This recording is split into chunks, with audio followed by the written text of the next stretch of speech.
নবীর এক সাহাবী ছিলেন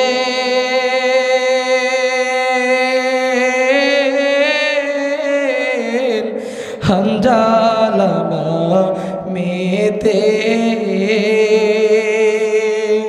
তিনি শহীদ হয়েছিলেন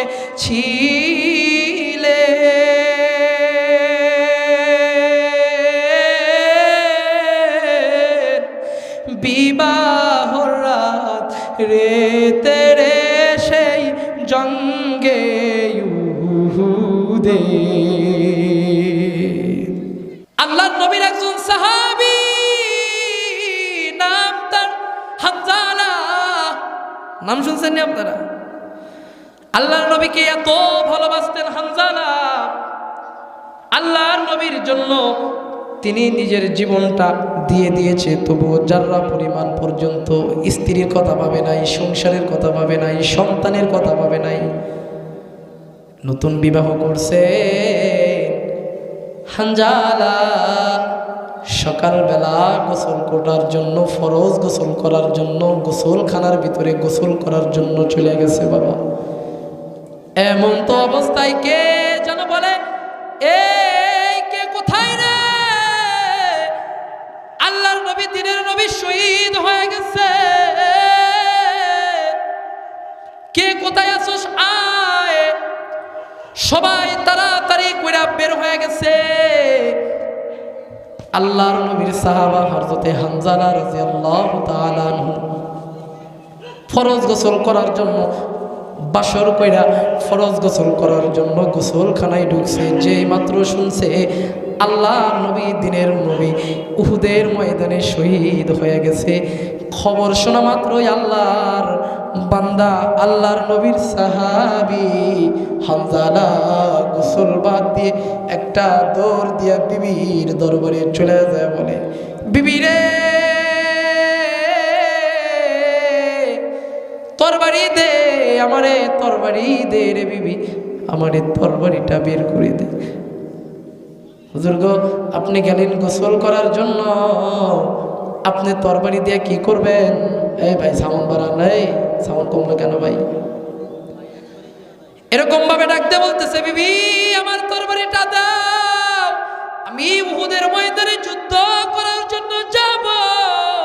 কই আপনি কিসের যুদ্ধ করবেন? বলে আর কোনো কথা নয়, কে যেন বললে দিনের নবী শহীদ হয়ে গেছে। আমি এই কথাটা শুনে আমি আর বরদাস্ত করতে পারি নাই। তরবারি দে বিবি, তরবারি দে, আমি আমার নবীর দরবারে যাব, দেখা হবে কিয়ামতের ময়দানে। বিবি তরবারিটা নিয়া ঝটপট করে হানজালা একটা দৌড় দিয়া নবীর কাছে, নবীর সাথে উহুদের ময়দানে, যুদ্ধের ময়দানে লাফিয়ে পড়ছে, যুদ্ধ করা শুরু করে দিয়েছে। এমন তো অবস্থায় আল্লাহর নবীর সাহাবী হানজালা যুদ্ধ করতেছে। এমন তো অবস্থায় পিছন থেকে কাফেররা হযরতে হানজালার পিছন থেকে আক্রমণ করে হযরতে হানজালারে শহীদ করে দিছে। হানজালা শহীদ হয়ে গেছে, যুদ্ধ শেষ হয়ে গেছে। আল্লাহর নবী সমস্ত সাহাবায়ে কেরামের লাশ গণনা করতেছে। যারা শহীদ হয়ে যায় তাদের লাশ কখনো গোসল দেওয়ানো হয় না, যারা শহীদ হয়ে যায় তাদের লাশ কখনো গোসল করানো হয় না। আল্লাহর রাসূল সাহাবায়ে কেরামের লাশ গণনা করার জন্য সাহাবায়ে কেরামকে অনুমতি দিয়ে দিল, গুণ আমার কয়জন সাহাবী যুদ্ধের ময়দানে শহীদ হয়ে গেছে। আল্লাহর নবীর সাহাবীরা সবাই মিলে লাশগুলো যেরকম ভাবে গণনা করতেছে, একজন মহিলা হাপিয়া হাপিয়া আয়েশা বলতেছে, ইয়া রাসূলুল্লাহ, ওগো সরকার, আপনার একটা কথা বলবো। কই কি মা? বলো বলো বলো। কয় আমার স্বামী ফরজ গোসল করার জন্য আমার স্বামী গোসলখানার ভিতরে চলে গেছে। কে যেন ডাক দিয়ে বলে, আল্লাহর নবী, দিনের নবী শহীদ হয়ে গেছে। আমার নবীর কথা, আপনার কথা শুনে আমার স্বামী আর গোসল করে নাই গো।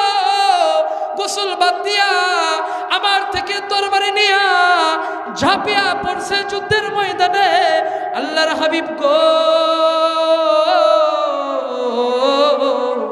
আমার স্বামীরে আপনি বিনা গোসলে দাফন করবেন না, নাপাক অবস্থায় আমার স্বামীরে গোসল এরকম দাফন করবেন না আল্লাহর নবী।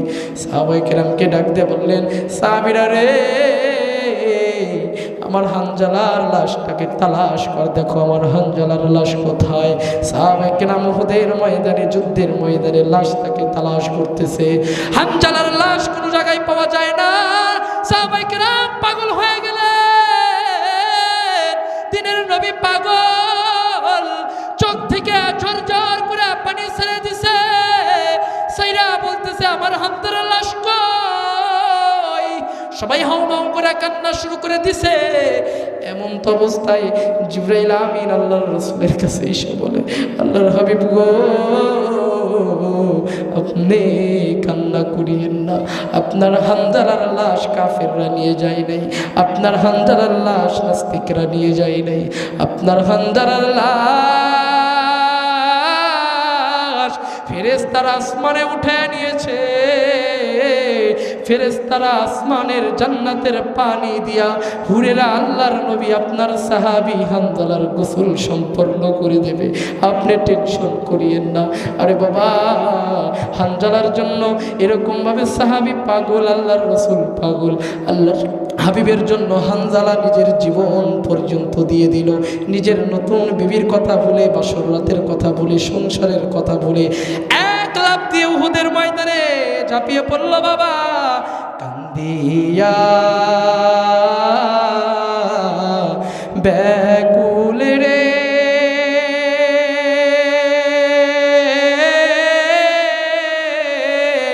হানজালা শহীদ রে,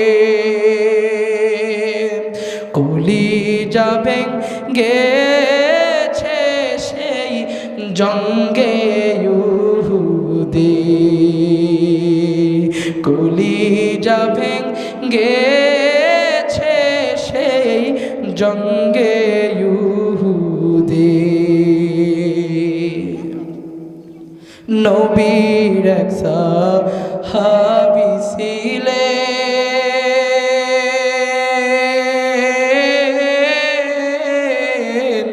হানজালা নামেতে, তিনি শহীদ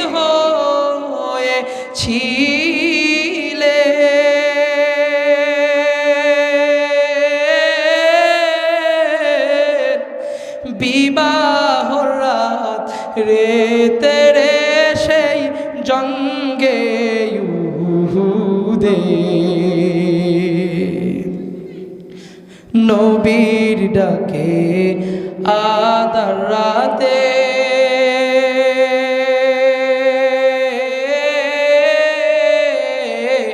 কহেন বিবির তরে,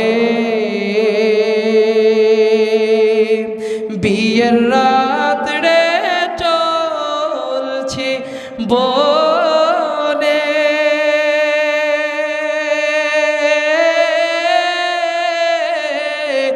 বিদায় দেওয়া মারে সেই জঙ্গে ইহুদে।